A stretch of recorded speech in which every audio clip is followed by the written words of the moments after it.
Good morning, નમસ્કાર. હું Udhna academy education trust સંચાલિત શ્રીમતી એમ.જે. મહેતા પ્રાથમિક શાળા તરફથી શ્રીમતી વીણાબેન પટેલ આપ સૌનું હાર્દિક સ્વાગત કરું છું. વિદ્યાર્થી મિત્રો, આપણે ધોરણ 8માં અંગ્રેજી વિષય શીખી રહ્યા છીએ. આપણે ગયા તાસમાં unit 2 you love English don't you એનું ગ્રામર જોતા હતા. એમાં આપણે ક્વેશ્ચન ટેગની માહિતી મેળવી હતી, એના નિયમો જોયા હતા. આપણે આજે એની એક્ટિવિટી જોઈશું. આપણે ફરી એકવાર યાદ કરી લઈએ કે ક્વેશ્ચન ટેગ બનાવતી વખતે જો વિધાન વાક્ય હકારમાં હોય તો ક્વેશ્ચન ટેગ નકારમાં આવશે, અને જો વિધાન વાક્ય નકારમાં હોય તો ક્વેશ્ચન ટેગ હકારમાં આવશે. અને ત્યાર પછી જે કર્તા છે આગળ, તો એ કર્તા એના જાતિ, વચન અને પુરુષને અનુરૂપ આપણે પાછળ સર્વનામ મૂકીશું. જો વાક્યની આગળ શરૂઆતમાં કોઈક છોકરીનું નામ હોય તો પાછળ શું આવશે? સી આવશે. જો છોકરો હોય તો પાછળ હી આવશે. અને કોઈ બહુવચનનો શબ્દ હોય તો શું આવશે? બહુવચનનો શબ્દ આવશે. જેમ કે સ્ટુડન્ટ્સ હોય તો ધે આવશે. એ રીતે. તો હવે આપણે એક્ટિવિટી જોઈએ. Complete the following sentences using a proper question tag. 1 is done for you. નમૂના મુજબ નીચેના વાક્યોને યોગ્ય ક્વેશ્ચન ટેગનો ઉપયોગ કરી પૂર્ણ કરો. Example, he is a teacher. ચલો, અહીં શું છે? ટુ બીનું રૂપ કયું છે? ઇઝ. તો વાક્ય હકારમાં છે તો ક્વેશ્ચન ટેગ શું બનશે? ઇઝન્ટ હી. આ રીતે. પહેલું વાક્ય જોઈએ આપણે. ધારા ઇઝ યોર સિસ્ટર. ધારા તમારી બહેન છે. અહીં ટુ બીનું રૂપ કયું છે? ઇઝ. તો વાક્ય હકારમાં છે એટલે ક્વેશ્ચન ટેગ શેમાં આવશે? નકાર. તો ઇઝન્ટ સી. ધારા છોકરી છે એટલા માટે શું થઈ જશે? સી. બીજું, ધે આર હેપી ધેર. તેઓ ત્યાં આનંદમાં છે. અહીં આર વાક્ય હકારમાં છે તો શું થઈ જશે? આરન્ટ. Aren't they. ત્રીજું, યુ ટેક ટી. ચલો, આ સાદો વર્તમાન કાળ છે તો યુ બહુવચન છે. જો બહુવચન હોય તો શેનો ઉપયોગ થશે? ડુ. વાક્ય હકારમાં છે એટલે નેગેટિવ બનશે ક્વેશ્ચન ટેગ. તો શું થશે? Don't you. ચોથું, જીગર વોઝ નોટ વેલ. જીગરની તબિયત બરાબર નથી. વાક્ય નેગેટિવ છે તો ક્વેશ્ચન ટેગ શેમાં બનશે? હકારમાં બનશે. તો વોઝ હી ક્વેશ્ચન માર્ક. પાંચમું, there is a public library in your village. અહીં ધેરથી વાક્ય શરૂ થયું છે એટલા માટે પાછળ તો ધેર જ રહેશે. અને કયા શબ્દનો ઉપયોગ થયો છે? ઇઝ. વાક્ય હકારમાં છે તો શું બનશે ક્વેશ્ચન ટેગ? Isn't there. બરાબર. છઠ્ઠું જોઈએ. The cow gives us milk. જુઓ, વાક્ય સાદા વર્તમાન કાળમાં છે. ગીવ્સ આ ક્રિયાપદ આપણને બતાવે છે કે આ વાક્ય સાદા વર્તમાન કાળ છે. એટલે ધ કાઉ એક જ ગાયની વાત કરવામાં આવી છે એટલે એક વચનમાં છે એટલા માટે કયા શબ્દનો ઉપયોગ કરીશું? ડઝ. જો એક વચન હોય તો ડઝનો ઉપયોગ થાય, અને જો બહુવચન હોય તો ડુનો ઉપયોગ થાય. અહીં ધ કાવ એક વચન છે એટલા માટે શું આવશે? ડઝ. અને વાક્ય હકાર છે એટલે આપણું ક્વેશ્ચન ટેગ નકારમાં આવશે. તો શું થશે? Doesn't it. કોઈ પણ પ્રાણી, પક્ષી માટે ઇટ થઈ જશે તો જવાબ આપણો થશે ડઝન્ટ ઇટ. સાતમું, Tapan got up late today. Tapan આજે મોડો ઉઠ્યો. હવે ગોટ અપ એ શું બતાવે છે? ભૂતકાળનું રૂપ બતાવે છે કે એ આજે સવારે મોડો ઉઠ્યો હતો. તો જ્યારે ભૂતકાળનું રૂપ હોય ત્યારે કયો શબ્દ આવશે? ડીડ. બરાબર. હવે આ વાક્ય હકાર છે તો ક્વેશ્ચન ટેક્સ એમાં આવશે? નકારમાં. તો આપણો જવાબ આવશે ડીડન્ટ હી. તપન છોકરો છે એટલા માટે પાછળ શું લગાવીશું? હી. ડીડન્ટ હી. 8મું વાક્ય જોઈએ. He cut the paper into 3 equal parts. જુઓ, અહીં વાક્ય શેમાં છે? ભૂતકાળમાં છે. He cut the paper.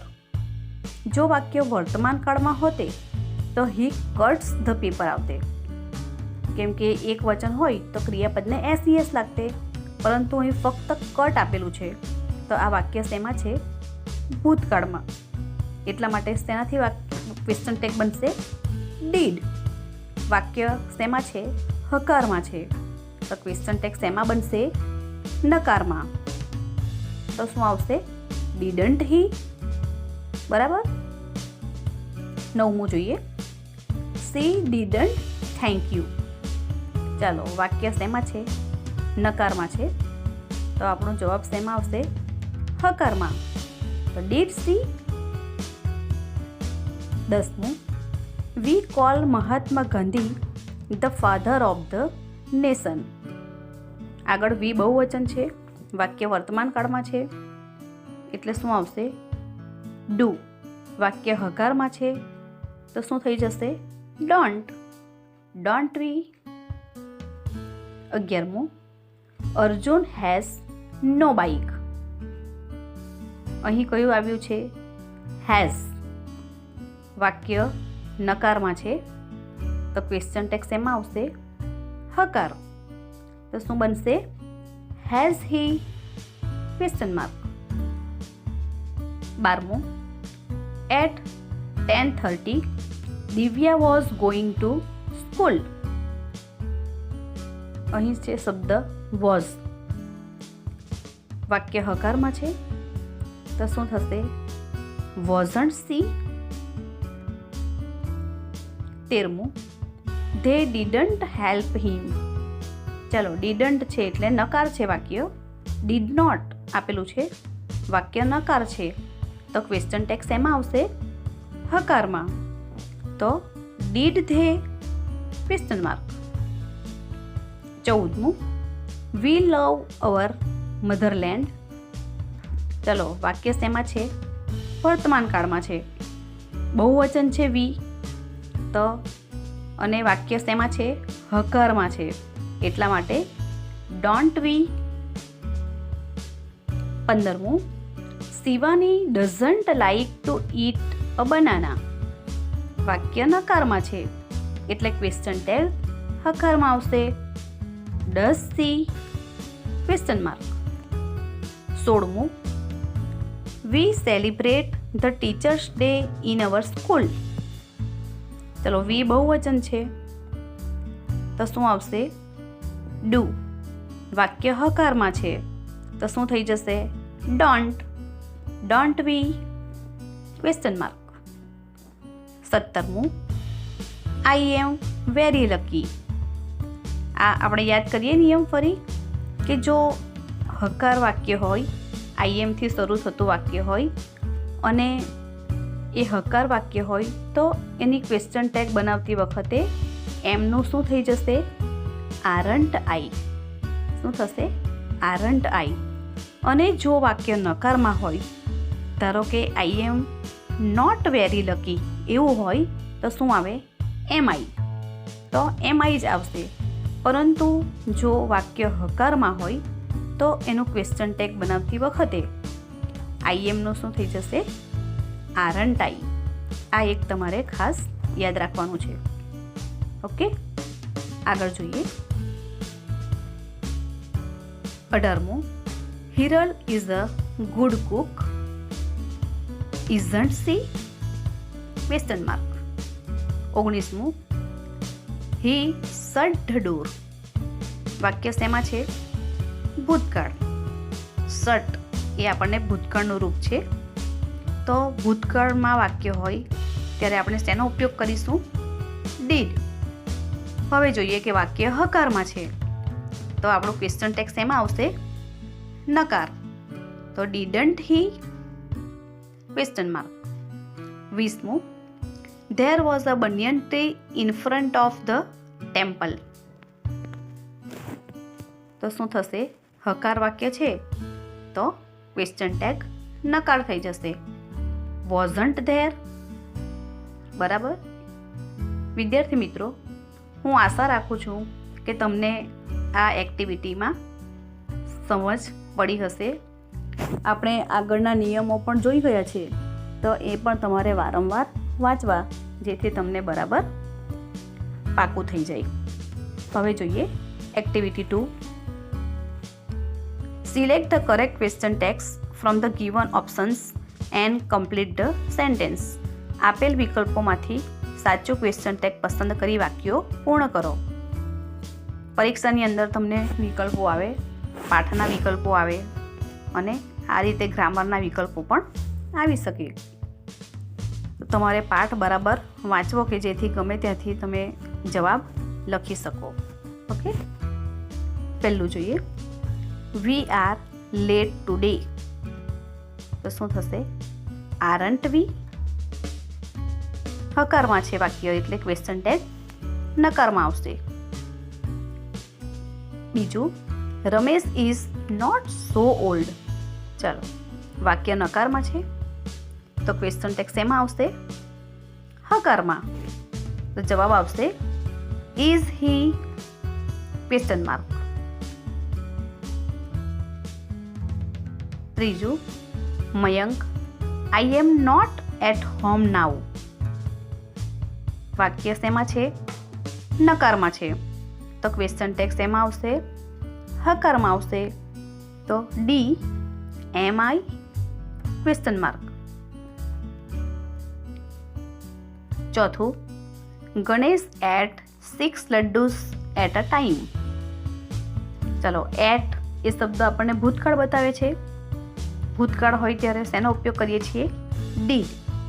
વાક્ય હકાર છે એટલે ક્વેશ્ચન ટેક્સમાં શું આવશે? નકાર આવશે. તો જવાબ આવશે સી ડીડન્ટ હી ક્વેશ્ચન માર્ક. પાંચમું, Aruna likes to drink lemon juice. વાક્ય શેમાં છે? વર્તમાન કાળમાં. એક વચન છે એટલા માટે શેનો ઉપયોગ થશે? ડઝ. તેમજ વાક્ય હકાર છે તો ક્વેશ્ચન ટેગ નકારમાં આવશે. તો એ ડઝન્ટ સી ક્વેશ્ચન માર્ક. છઠ્ઠું, સી કટ હર ફિંગર. અહીં પણ જુઓ, કટ એ ભૂતકાળ બતાવે છે તો ડીડનો ઉપયોગ થશે. ડીડન્ટ સી વાક્ય હકાર છે એટલે ક્વેશ્ચન ટેગ નકારમાં આવશે. તો બી ડીડન્ટ સી ક્વેશ્ચન માર્ક. સાતમું, there wasn't a mobile in my pocket. તો શું થશે? વાક્ય નકારમાં છે તો જવાબ શેમાં આવશે? ક્વેશ્ચન ટેગ શેમાં આવશે? હકાર. તો શું આવશે? એ વોઝ ધેર. આઠમું, accidents અકર in cities and on highways every day. અહીં કયો કાળ છે? વર્તમાન કાળ છે. એક્સિડન્ટ્સ એ બહુવચન છે એટલા માટે જવાબ આવશે ડોન્ટ ધે. નવમું,